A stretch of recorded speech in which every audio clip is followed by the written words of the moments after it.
Column में matrix method, solve the equations bye matrix method. तो words column में हमारे पास असाइनमेंट का सेकंड का जो फोर्थ पार्ट है उसमें लिखा हुआ है 2 क्रिकेट टीम्स है बच्चों, और वो 3 अवार्ड्स गिवन है X, Y, Z पर प्लेयर।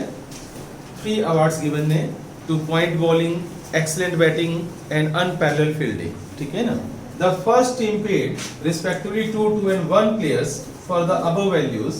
तो बच्चों ये बन जाएगी फर्स्ट इक्वेशन 2x और प्लस में 2y एंड प्लस में z, और टोटल अवार्ड जा रहा है बच्चों 11 लाख का, राइट। तो 11 लाख का बच्चों अवार्ड जा रहे हैं, ठीक है। कितने जीरो आएंगे? 11, ओनली 11 कर दो, फिर लैक्स में आंसर आ जाएगा। ओनली 11 कर देते हैं, ठीक है। while the second term paid respectively 1, 2, 2 x plus 2y plus 2z is equal to 9 lakhs.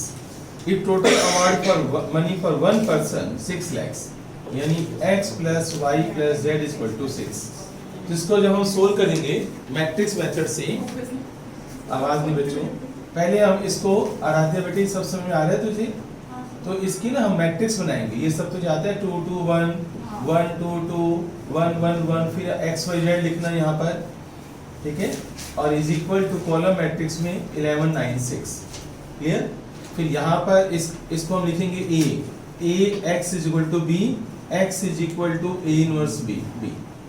इस मैट्रिक्स को आप इनवर्स निकाल लोगे, Vanshika cofactors, matrix, adjoint, determinant से डिवाइड, इनवर्स निकालकर फिर b से मल्टीप्लाई करके अब आपका आंसर क्या आ रहा है बताना?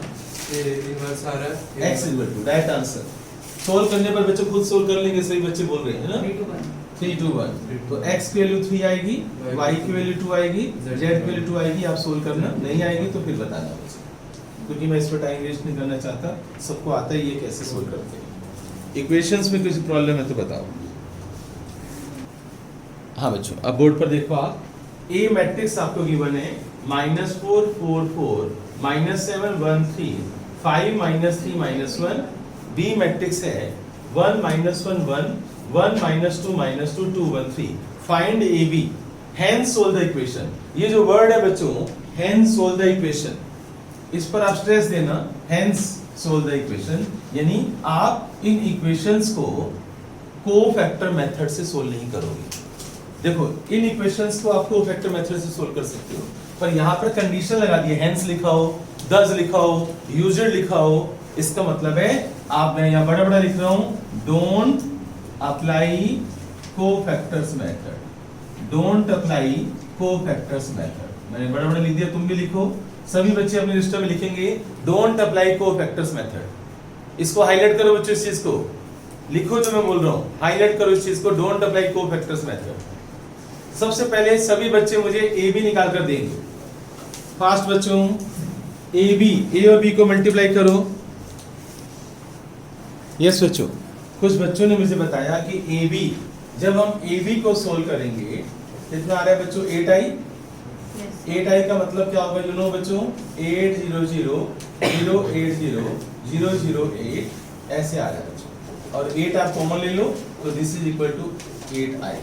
तो AB is equal to 8i। सबसे पहला स्टेप बच्चों, आप A और B को मल्टीप्लाई करोगे, आपका 8i आ गया। यस बच्चों, सभी का आ चुका होगा 8i। अब नेक्स्ट स्टेप बोर्ड पर देखिए, जिसको नहीं आता वो बोर्ड पर देखेंगे। मुझे इन इक्वेशंस को सोल्व करना है, ओके। इन इक्वेशंस को मुझे सोल्व करने हैं, तो चलिए हम ट्रेडिशनल मेथड से देखते हैं, जो मैंने पहले समझाया हुआ है। पहले हम इन इक्वेशंस को, कोएफिशिएंट्स को इस मैट्रिक्स फॉर्म में लिखेंगे। 1, -1, 1, 1, -2, -2, 2, 1, 3, राइट। अब यहाँ पर हम कॉलम मैट्रिक्स बनाएंगे। सभी बच्चे बोर्ड पर देखें, जिसको नहीं आता, और जिनको आता है वो चुपचाप करते नहीं। 4, 9, 1। इसको आप ध्यान से देखो, जो बच्चे नहीं आए थे लास्ट क्लास में, क्या ये मैट्रिक्स यहाँ पर है? जल्दी देखो, क्या ये मैट्रिक्स यहाँ पर है? जो इसका नाम है ना, वो नाम यहाँ रखोगे। अगर इसका नाम ए होता तो मैं ए रखता, बी है तो बी रखूंगा। इसका नाम मैं रख रहा हूँ बी, इसको x बोल दो और इसको आप c बोल दो। क्लियर? अब आपको क्या निकालना है? x is equal to B inverse into C, B inverse into C. पर अभी भी आपको फैक्टर्स नहीं निकालोगे। हेंस आराध्या जी, समझ आ रहा है? हेंस का मतलब है आप इस AB का यूज करोगे। अब यहाँ पर आ जाओ, मुझे B इनवर्स चाहिए तो मल्टीप्लाई बाय B इनवर्स, ये ट्रिक आपको याद रखनी है, मल्टीप्लाई बाय B इनवर्स। अच्छा B राइट में है तो आप राइट में लिखोगे B इनवर्स, क्लियर? अब B इंटू B इनवर्स कौन बताएगा? I। और B इनवर्स इंटू I क्या होगा? B inverse. A into I क्या होगा? A। अब B इनवर्स की वैल्यू क्या होगी? B इनवर्स की वैल्यू होगी 1/8A। ये उठाकर मैं यहाँ लगा दूंगा यहाँ पर, तो x is equal to 1/8AC। B inverse की वैल्यू 1/8A यहाँ पर लगा दो, राइट? तो x equal to 1/8AC। A आपको पता है, C आपको पता है, बस मल्टीप्लाई करना है। कहीं भी देखो मैंने कोफैक्टर्स का यूज नहीं किया। तो x मैट्रिक्स क्या है बच्चों? XYZ और 1/8 A मैट्रिक्स कौन सी है बच्चों? यहाँ से आएगी A मैट्रिक्स -4 4 4 -7 1 3 और 5 -3 -1, दिस इज A मैट्रिक्स। और C मैट्रिक्स है बच्चों मेरे पास 4 9 1। इनको आप मल्टीप्लाई करके मुझे बताओ x y z की वैल्यू क्या आती है। कहीं भी हमने कोफैक्टर्स का यूज नहीं किया। कर लिया? किसी बच्चे ने कर लिया? दीक्षा बताओ। करो करो, इसको मल्टीप्लाई करो बच्चों और मुझे बताओ x y z की वैल्यू क्या आती है। पर समझ आ रहे हैं? सारे स्टेप्स क्लियर है वीडियो बच्चों? यस। तो इसको जब आप सोल्व करोगे तो स्टूडेंट्स मुझे बता रहे हैं कि आंसर जो आ रहा है वो आ रहा है बच्चों 3 -2 -1। तो x equal to 3, y equal to -2, z equal to 1। आप क्रॉस चेक भी कर सकते हो। कैसे? आप ये इक्वेशंस है ना बच्चों, इनमें पुट करके देखो, देखो ये आंसर सही आता ही नहीं आता। x के लिए 3 पुट करो 3, फिर -2 पुट करो, माइनस माइनस प्लस, 3 + 2 कितना हो गया? 5 और -1 4। कभी कभी ऐसा भी होता है कि एक इक्वेशन को सेटिस्फाई कर रहा है दूसरी को नहीं कर रहा। हाँ ऐसा हुआ मिरेकल। एक और करके देख लो, 3 और प्लस का 4, 3 + 4 7 7 और प्लस का 2 9। अब पास हो गया। क्लियर? जब दो इक्वेशन एटलीस्ट सेटिस्फाई हो गई ना, क्लियर हो गया? चलिए मैं इसको इधर सुनना। Consistency, new topic new page पर, न्यू टॉपिक न्यू पेज पर बच्चों। Consistency, write down consistency, the most important topic consistency. एक टाइम था बच्चों जब ये टॉपिक बहुत बड़ा था हमारे कोर्स में, लेकिन धीरे धीरे CBSE ने कट कर दिया, कट करते करते छोटा कर दिया इसको। अब बच्चों देखो कंसिस्टेंसी में सबसे पहले फर्स्ट रूल बच्चों, if determinant A not equal to 0, जब आप इक्वेशन सोल्व करते हो, जब आप इक्वेशन सोल्व करते हो तो आप सबसे पहले डिटर्मिनेंट ए की वैल्यू निकालते हो, एडजॉइंट निकालते हो, इनवर्स निकालते हो। इनवर्स कब आता है? एडजॉइंट ए अपॉन डिटर्मिनेंट ए। और अगर डिटर्मिनेंट ए 0 आ जाए तो तुम क्या बोलते हो? इनवर्स डज नॉट एग्जिस्ट, बोलते थे ना, इनवर्स डज नॉट एग्जिस्ट। तो if determinant A not equal to 0, याद करो matrix is singular, non singular, matrix is non singular, system is consistent, consistent मतलब स्टेबल, यानी उसका कोई आंसर है, फिक्स आंसर है। System is consistent and having unique solution, right? तो आप यूनिक सॉल्यूशन कैसे निकालते थे? याद करो, x is equal to A inverse into B की मेथड से आप निकालते थे। क्लियर? यहाँ तक समझ आ गया? तो ये स्टेटमेंट नोट कर लो जल्दी से, फास्ट बच्चों, इसको नोट कर लो। अब बोर्ड पर लिखना। नेक्स्ट बच्चों, if determinant A is equal to 0, if determinant A is equal to 0, then find adjoint A into B. Yes, if determinant A is equal to 0, then find adjoint A into B. अब बताओ adjoint A कैसे निकालते थे? Cofactor matrix, उसका transpose, उससे में adjoint मिलेगा, उसको B मैट्रिक्स से मल्टीप्लाई। B मैट्रिक्स कौन सी?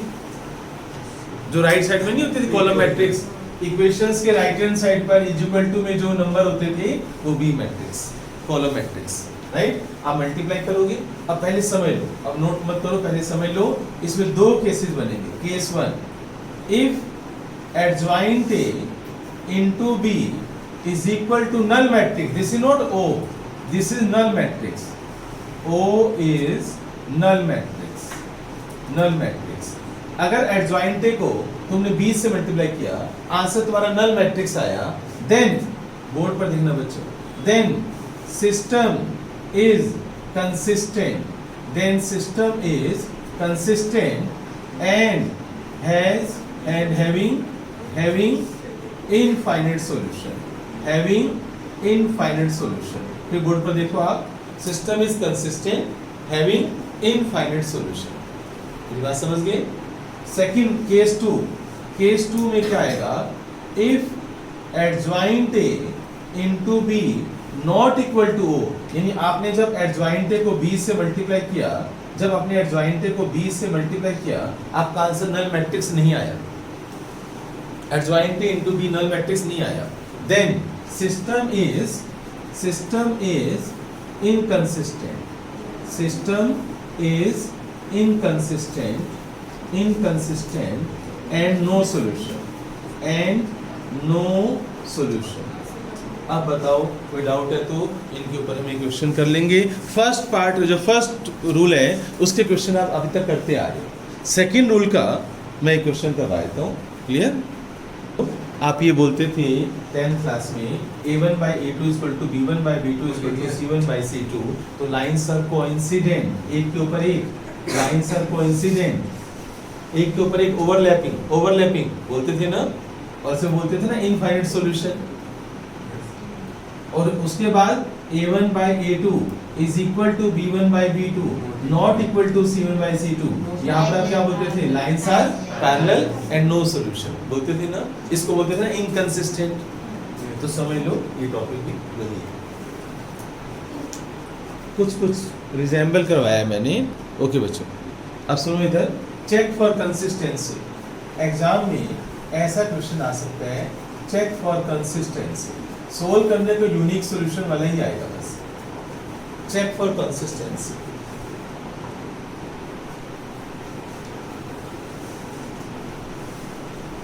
Check for consistency. नॉलेज की कोई लिमिट नहीं है, जितनी मर्जी लेते रहो. अच्छा बच्चे देखो आप, अब सबसे पहले क्या करो, आप मुझे डिटर्मिनेंट ए निकाल कर दो. सबसे पहला स्टेप है बच्चों check for consistency. Step number 1, आप मुझे डिटर्मिनेंट निकाल कर दो. डिटर्मिनेंट, इसकी वैल्यू बताओ. स्पीड से करो.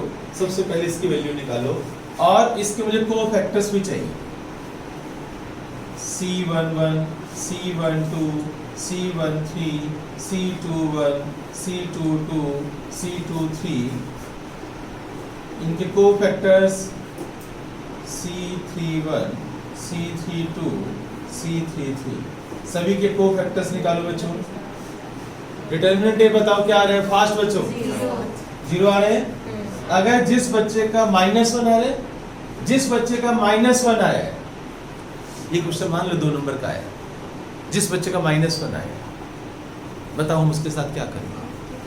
हम सारा रेड पेन से काट देंगे, लिख देंगे हाउस टू पिट. ठीक है ना? राइट बच्चों, इसका डिटरमिनेंट 0 आना चाहिए. कितने बच्चों को 0 आया बच्चों? क्लियर? क्योंकि अगर डिटरमिनेंट 0 नहीं आता तो रूल्स चेंज कर दोगे. क्यों बेटे? तो क्या रूल्स लिखेगा? System is consistent, unique solution. तो ये फर्स्ट रूल में चले जाओगे आप, कि फर्स्ट रूल में चले जाओगे आप. अगर आपका डिटरमिनेंट 0 आएगा तो आप केस 2 में जाओगे, रूल 2 में जाओगे ना. मैंने कंसिस्टेंसी के रूल्स बताए ना, सब कुछ चेंज हो जाता है. ये डिटरमिनेंट इज इक्वल टू 0, तो आप लिखोगे यहाँ पर कि सिस्टम इसका, चलो पहले find adjoint A into B. Adjoint A बच्चों निकालना है. फाइंड, बाद में रूल्स लिखेंगे. Find adjoint A into B, और एडजॉइंट ए के लिए मुझे कोफैक्टर्स चाहिए. तो शुरू हो जाओ. सब बच्चे मुझे कोफैक्टर्स बताएंगे. Cofactor matrix. अब बोर्ड पर देखना बच्चों आप सभी. एडजॉइंट इसके कोफैक्टर्स बनाकर सबसे पहले मुझे बताओ तुम्हारा एडजॉइंट क्या आया, ये बताओ. एडजॉइंट क्या है? 1 -2 1 -2 4 -2 1 -2. और 1 और बी मैट्रिक्स है मेरे पास 1 4 7। जब आपने इसको मल्टीप्लाई किया तो कॉलम मैट्रिक्स में 0 0 आ रही है, 3 0 आ रही है बच्चों कॉलम मैट्रिक्स के अंदर, ठीक है। तो एडजॉइंट के इनटू बी आपका आ रहा है नल मैट्रिक्स, एडजॉइंट के इनटू बी क्या आ रहा है आपका नल मैट्रिक्स आ रहा है। इट मींस अब आप क्या लिखोगे, अब आप उस पे आ जाओ जो मैंने रूल्स बताए हैं। अब पूरा रूल लिखो कि since adjoint A into B is equal to O null matrix, therefore system is consistent and have infinite many solution, कोई डाउट यहाँ तक समझ आ गया सभी को? अच्छा एक बात बताओ, अगर एडजॉइंट इनटू बी आपका नॉट इक्वल टू ओ आता, not equal to null matrix, तो यहाँ पर 0 0 नहीं होंगी। ऐसा भी हो सकता है बच्चों कि 1 0 बाकी ना हो तो नल मैट्रिक्स नहीं होगा। नल मैट्रिक्स तभी होगा जब सारी 0 हो, ठीक है ना। तो नॉट इक्वल टू वो आते हैं तो आप लिखोगे system is inconsistent and no solution, ठीक है। ऐसा देखता हूं मैं, कोई क्वेश्चन अगर मिल जाता है तो। यस बच्चों देखो आप next question, solve for check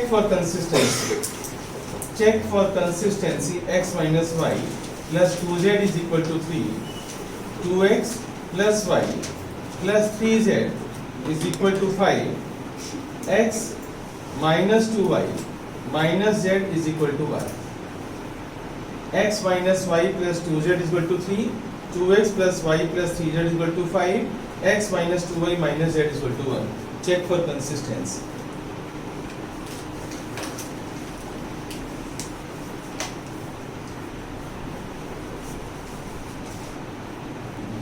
हाँ बच्चों अब आप मुझे सभी बताओ। सबसे पहले देखो यहाँ माइनस एक्स कर दिया मैंने, राइट। इस सिंबल लिख देना दोबारा से, माइनस साइन है। डिटर्मिनेंट ए की वैल्यू 1 -1 2 2 1 3 -1 -2 -1, इसकी वैल्यू 0 आ रही है, क्लियर। इसके बाद मैंने आपको रूल्स बताए हैं, एडजॉइंट के इनटू बी निकालेंगे। तो सभी बच्चे मुझे एडजॉइंट बता दे। तनिषा एडजॉइंट बोल फर्स्ट रो।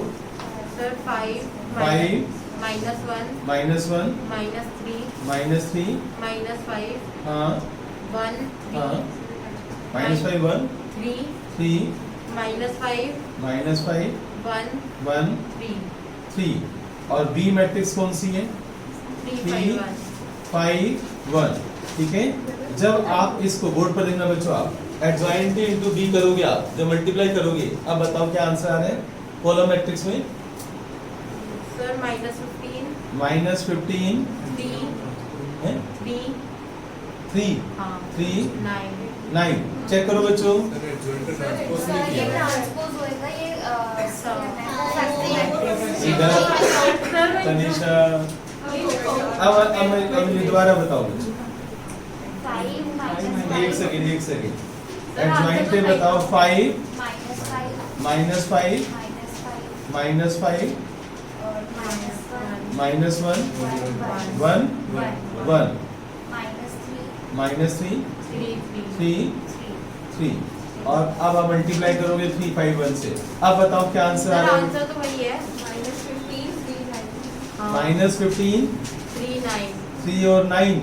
सर मैंने 4 फैक्टर्स बता दिए थे, वो ट्रांसपोज नहीं बता। चलिए बच्चों, adjoint into B not equal to 0, right. तो आप क्या लिखोगे? आप since adjoint into B not equal to 0, system is inconsistent and no solution. System is inconsistent and no solution. Yes बच्चों, system is inconsistent and no solution.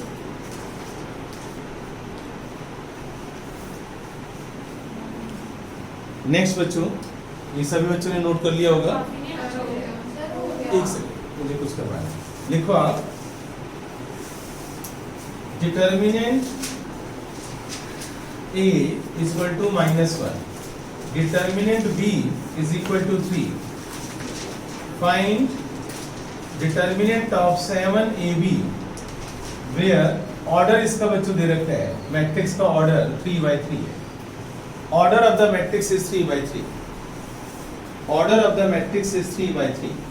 सबसे पहले मैं आपको कुछ बताना चाह रहा हूँ बच्चों, बोर्ड पर देखना है बच्चों, order of the matrix is 3/3 दोनों का, ए और बी दोनों का, ठीक है ना, A and be having order 3/3। अब सभी बच्चे बोर्ड पर देख लेंगे, ये सब नोट कर लिया ना, ये सब नोट कर लिया सभी ने। अब बोर्ड पर लिखना बच्चों आप, एक मैं तुम्हें स्पेशल एक फॉर्मूला बता रहा हूँ, वो याद रखना, रजिस्टर के टॉप पर लिख लो कि डिटर्मिनेंट में से जब हम बाहर लेते हैं बच्चों, कुछ कॉमन लेते हैं, तो वो फर्स्ट रो से भी लेते हैं अलग अलग, मतलब फर्स्ट रो से भी आप ले सकते हो अलग से, सेकंड रो से भी आप अलग से ले सकते हो, थर्ड रो से भी ले सकते हो आप, ठीक है। मैट्रिक्स में क्या होता है, मैट्रिक्स में जैसे हमें 7 कॉमन लेना है तो वो पूरी मैट्रिक्स में से आता है, लेकिन डिटरमिनेंट में ऐसा नहीं होता, याद रखना इस बात को।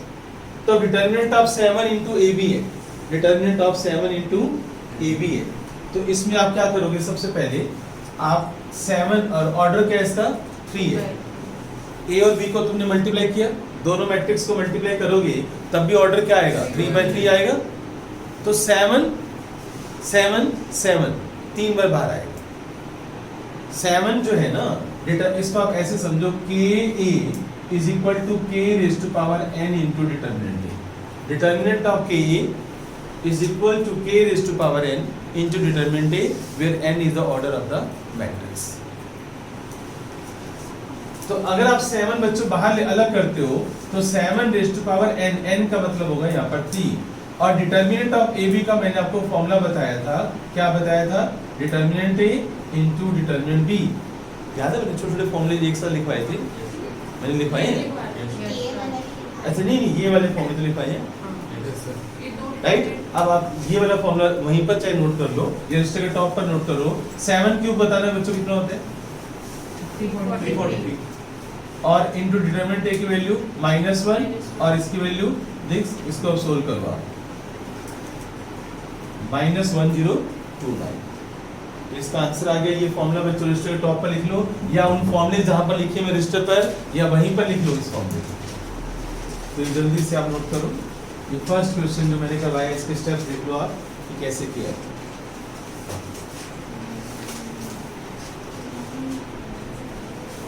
एक और क्वेश्चन देखो आप, determinant A is equal to 6 है और A B is equal to I है, और हमें प्रूव करना है determinant B is equal to 1/6। मुझे ये प्रूव करना है।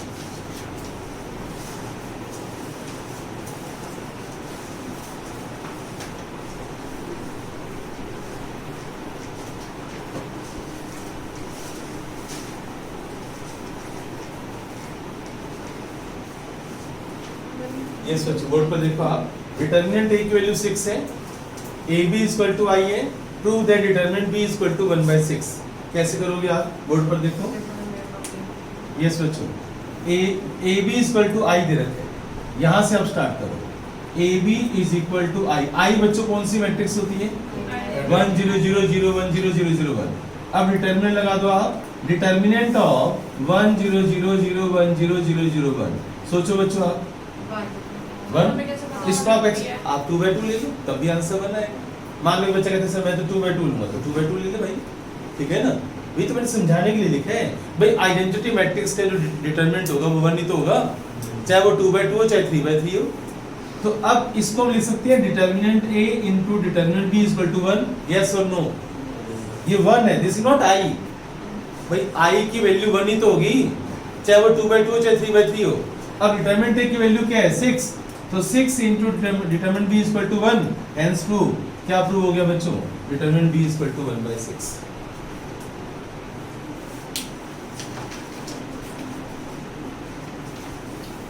नेक्स्ट बच्चों देखो आप, ए बच्चों सुनो इधर, डिटर्मिनेंट ए, ये तो आसान था, करवा दिया था मैंने, और ये भी मैंने करवा दिया था। Determinant of adjoint A is equal to 64 दे रखा है, और ऑर्डर बच्चों 3/3 है, और आपको प्रूव करना है डिटर्मिनेंट ए इक्वल टू +- 8। याद करो मैंने इसके फॉर्मूला बताया था, आप देख सकते हो मैंने इसका फॉर्मूला बताया था बच्चों को, कौन बताएगा मुझे? इसका मैंने फॉर्मूला बताया था, बोलो बोलो।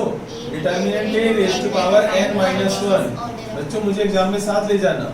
Determinant A raise to power n minus 1, ठीक है, याद करना बच्चों इस फॉर्मूले को। n की वैल्यू पुट कर दो आप 3 और determinant A square equal to 64, square root ले लो तो प्लस माइनस 8। अगर फॉर्मूला याद होगा तभी तो कर पाओगे बच्चों, फॉर्मूला याद नहीं होगा तो कैसे करोगे आप बताओ?